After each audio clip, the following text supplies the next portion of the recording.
Eu também acho. O Thiago Reis, que inclusive está fazendo aqui vários comentários, e um deles, de fato, citei agora há pouco sobre estigma de vice. Eu me lembro perfeitamente, como se fosse hoje, em 2000, o Vasco era campeão brasileiro de 97, campeão carioca no ano do centenário de 98, que o Flamengo não conseguiu ser no seu centenário, ganhando os 2 turnos, campeão da Taça Libertadores em 98, campeão do torneio Rio-São Paulo em 99, que o Flamengo até hoje, quer dizer, terminou com o torneio Rio-São Paulo, acabou e o Flamengo até hoje só conseguiu um torneio Rio-São Paulo, aquele foi o terceiro conquistado pelo Vasco. E o Vasco estava há questão mais ou menos de 17 meses, 18 meses, sem conquistar um campeonato, mas com essa sequência.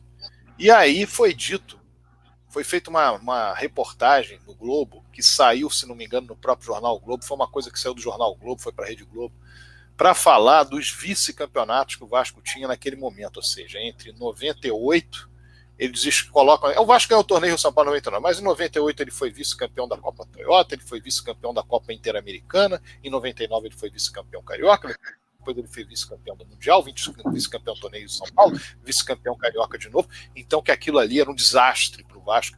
Imaginem, naquela situação. Isso foi feito em julho, mais ou menos, de 2000, quando o Flamengo ganhou o bicampeonato em cima do Vasco.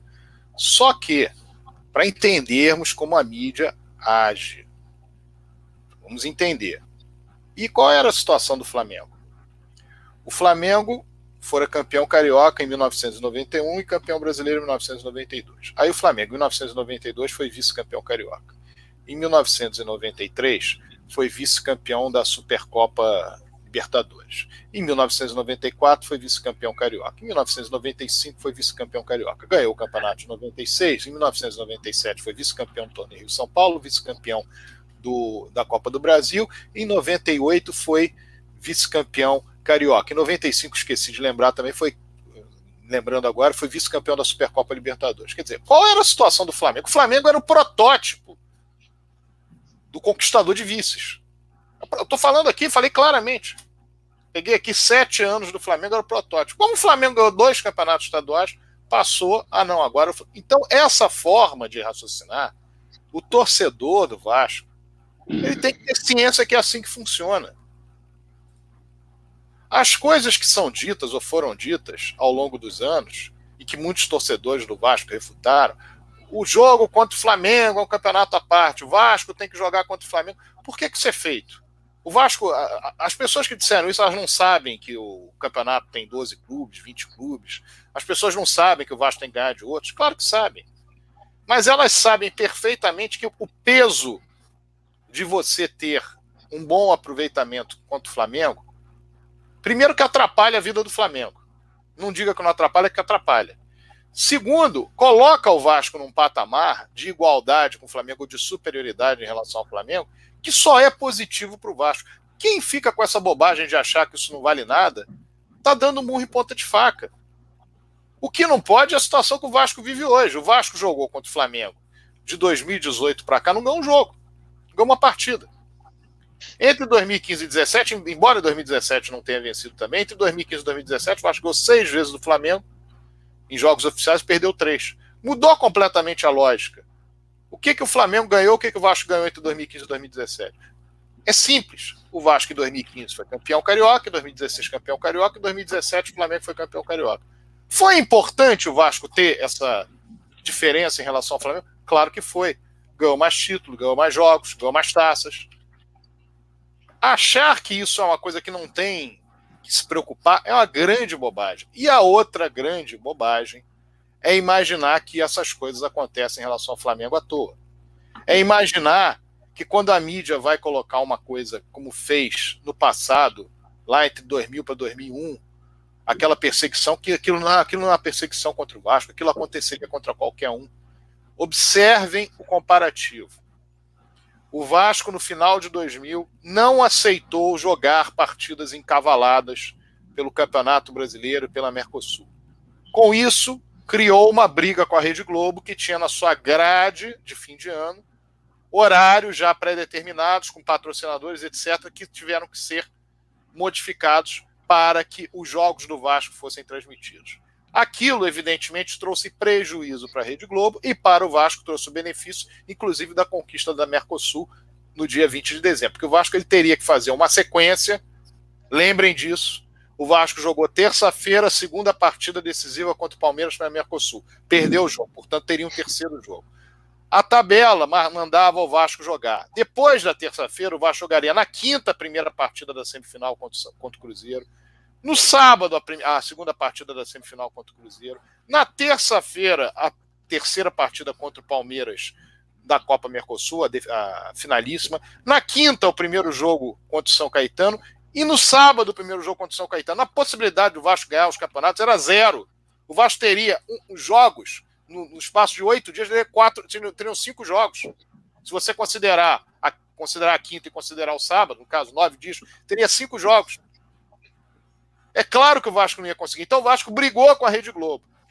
Com a queda do alambrado, que é uma situação que poderia acontecer com qualquer clube, e aconteceu com o Flamengo. O Flamengo aconteceu queda do alambrado numa partida que era decisiva para o Flamengo ganhar a Taça Guanabara de 1981 no Campo do Olaria.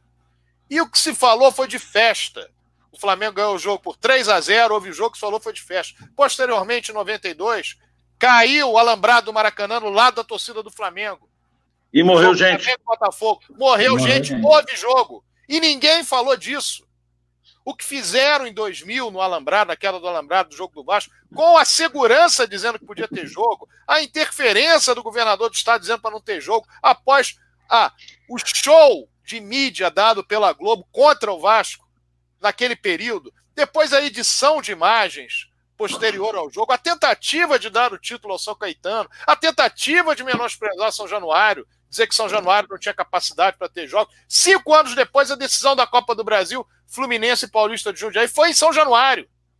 O Vasco ganhou a Copa do Brasil em 2011, a primeira partida foi em São Januário, a primeira partida da decisão. Então aquilo foi uma coisa criada para atrapalhar, para falar mal de São Januário.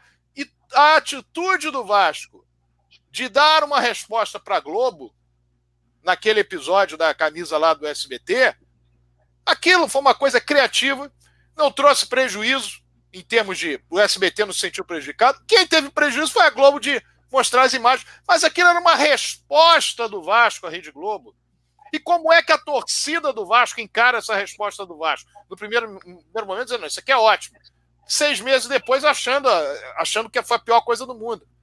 Porque a Rede Globo não gostou. Ora, ou você enfrenta ou não enfrenta. Você quer ser maior, você quer ser tão grande quanto, você quer enfrentar de igual para igual. Ah, mas o Flamengo nunca tomaria essa atitude. O Flamengo, em 1991, o Flamengo resolveu brigar com a FIFA. Ver se a FIFA tinha peito de desfiliar o Flamengo. E o que aconteceu? A torcida do Flamengo comprou o barulho do Flamengo. Não estava preocupada quem é que tinha tido a ideia. Comprou, e a torcida do Vasco tinha que ter comprado o barulho do Vasco. Essa que é a verdade, porque não foi o Vasco que tomou uma ação, o Vasco teve uma reação. Como em 1924, o Vasco teve uma reação de sair de uma liga porque tinha uma questão de preconceito social e racial contra o Vasco, contra aqueles atletas do Vasco, e o Vasco saiu da liga. Agora, aquela torcida que estava lá ficou do lado do Vasco. E qual foi a consequência da torcida do Vasco ter ficado do lado do Vasco? Em 1927, o Vasco construiu o maior estádio da América Latina na ocasião. Agora, isso foi feito porque você banca, se você bancar junto com o teu clube, há condição de você conseguir resultado. Se você não bancar, se você achar que o problema vai ficar com o dirigente, que você vai recuar se qualquer coisa que aconteça de ruim, aí quem perde é o Vasco. Perde você, torcedor, perde o dirigente, perde o clube como um todo. Porque o problema do Vasco não foi ter brigado com o Vasco. O problema do Vasco foi o MUVI ter entrado a partir de ação da Rede Globo para entrar. A partir de ação do governo do Estado para entrar. Foi esse o problema do Vasco. O problema do Vasco não foi brigar com a Globo. Que em 2003 o Vasco era campeão de novo. Em 2008 a situação do Vasco era financeiramente muito melhor que a do Flamengo. O Vasco tinha base em 2008 para ter grandes vendas e ter um grande time. vendeu o Felipe Coutinho naquela circunstância, tipo, aliciado pelo Real Madrid com 15 anos de idade. Mas tinha lá o Alex Teixeira valendo 100 milhões de reais de multa rescisória, tinha o Allan Kardec, tinha o Souza, posteriormente teria o Alain e outros jogadores. Então o Vasco tinha amplas condições, disputava pau a pau com o Flamengo, independentemente do que ocorreu naquele episódio. O problema para o Vasco foi o Move entrar no Vasco.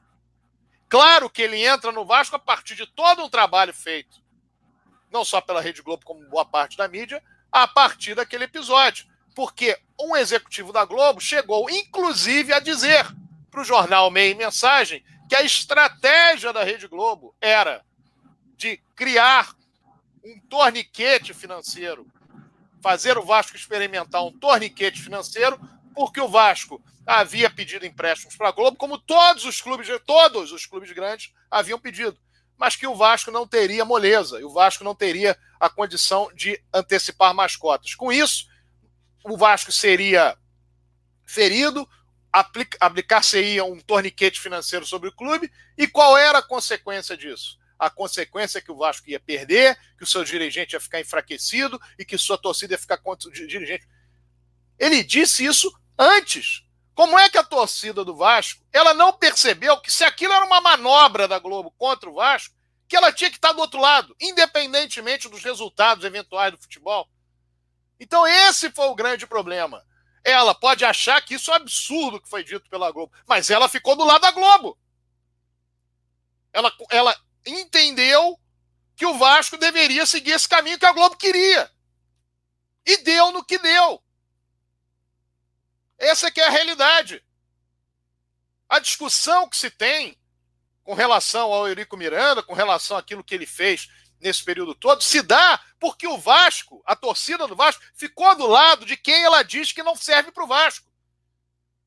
Ela ficou do lado da Globo, ela ficou do lado da imprensa que falava que tinha que haver uma grande mudança no Vasco, que o problema do Vasco era o Eurico Miranda, etc. E deu no que deu. E até hoje não dá o braço a torcer. Até hoje não chega à conclusão de que naquele período entre julho de 2008 a dezembro de 2014, a queda do Vasco, não é queda no futebol, não, é uma queda institucional, foi absurda.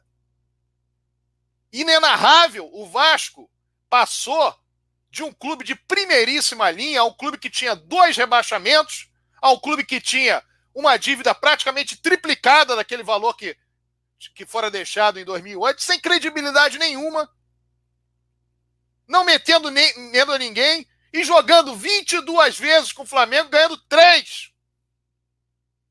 Esse período foi exatamente o que a Globo queria. Nesse período aconteceu o quê? Aconteceu a diferença nas cotas de TV, aconteceu o fim do Clube dos 13.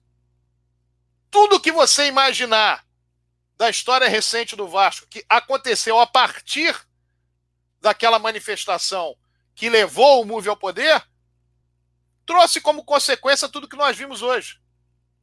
Entender que aquele mandato do Eurico, que nós participamos, entre dezembro de 2014 e janeiro de 2018, entender que o Vasco ficou 2 anos e 8 meses com salários em dia, 2 anos e 8 meses com certidões, 2 anos e 8 meses com 2 títulos conquistados, 2 anos e 8 meses tendo prevalecendo em quaisquer disputas de clássicos contra Flamengo, Fluminense e Botafogo, que aumentou a capacidade do estádio, de público do estádio, que aumentou a possibilidade de o Vasco ter uma referência maior em outros esportes, que trouxe no final da gestão uma conquista da Taça da Libertadores. O Vasco voltou à conquista da vaga para a Taça Libertadores, que levou, naquele período, o Vasco a voltar a ter uma divisão de vários esportes, ao Vasco voltar a ficar num patamar de igualdade, a ponto de ficar 34 jogos invictos depois que foi arremessado pela segunda divisão, para a segunda divisão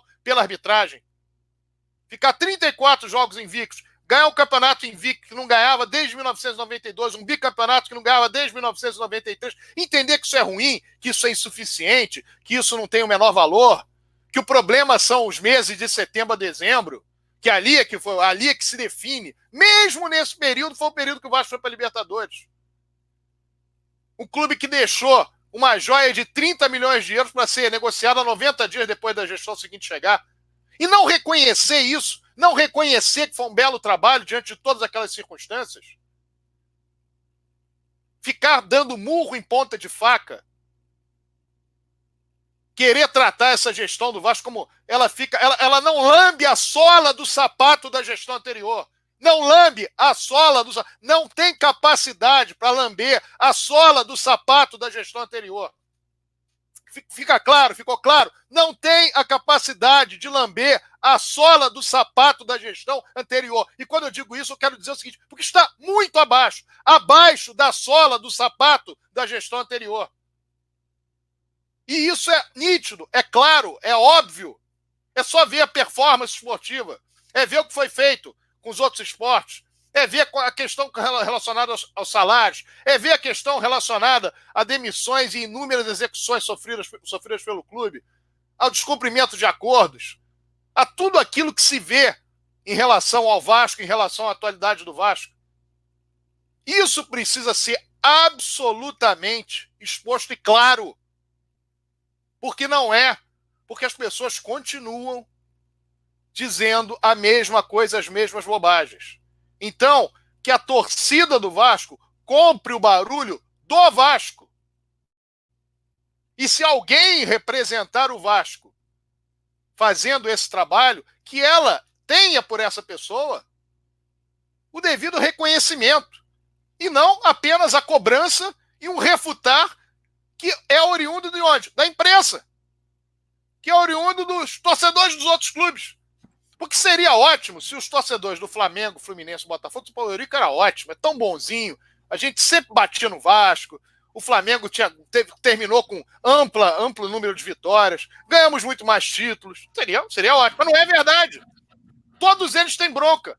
Eles têm bronca do Eurico por quê? Porque o Eurico era ruim pro Vasco. Era ruim para eles e ruim pro Vasco. Então, nenhum tipo de análise nesse sentido traz qualquer possibilidade de argumentação contra quem traz para o Vasco essa superioridade, quem traz para o Vasco manter-se no mesmo patamar dos demais times, quem traz para o Vasco uma nova realidade. Então, para o futuro do Vasco, primeiro, não vamos aceitar o patamar que se quer pôr hoje do Vasco. O Vasco é um clube que está satisfeito porque briga para não cair, o seu técnico rodada a rodada dizendo que o meu objetivo é não cair, sem ninguém no Vasco falar isso. Um clube que tem hoje uma relação de se ver menor que os demais, se dizer menor que os demais, e que não está de acordo com aquilo que estava, não é há 204 anos, há 2 anos, há 3 anos. O Vasco, em 2017, essa altura do campeonato, o Vasco estava brigando palmo a palmo com o Flamengo para ver quem chegava ali na Libertadores, quinto, sexto, sétimo. O Vasco, naquela ocasião, estava brigando por Libertadores da América. Claramente por Libertadores da América. Mas o conceito era de que o Vasco foi para a competição para ir para a Taça Libertadores da América. Ele não foi para a competição para não cair. E a imprensa inteira dizia que estava indo para não cair. Toda a imprensa dizia, o Vasco está indo para não cair. Este programa aqui, Casaca no Rádio, e a direção do Vasco dizia, o Vasco está brigando para a Libertadores. E o Vasco chegou na Libertadores. Isso não é mágica. Isso não acontece por acaso. Isso acontece porque você, dentro do clube, você faz as pessoas perseguirem esse objetivo. E o que a torcida do Vasco tem que entender é que quem faz isso deve ser por ela elogiado, defendido, porque quando se faz isso pelo Vasco e tem que se ir contra um sistema, não vão haver elogios e aplausos. Não vai acontecer. A ideia desse sistema é ou o Vasco se põe no lugar que nós queremos que ele esteja, ou então nós vamos bater no Vasco. E se a torcida do Vasco não entender, se a torcida do Vasco não concluir isso, vai manter o Vasco no lugar que eles querem que o Vasco fique, que é abaixo do Flamengo. Por isso que você tem que fazer toda uma vida esportiva brigando exatamente pelo contrário. E é claro que você, brigando pelo contrário, vai ter por parte dessa maioria midiática a sensação de que existe ali um opositor à nossa ideia. Se a torcida do Vasco não se opõe, se a torcida do Vasco fica do lado de lá, não adianta. Ô, Sérgio. Vai ficar do lado de cá. Diga lá, Edmar.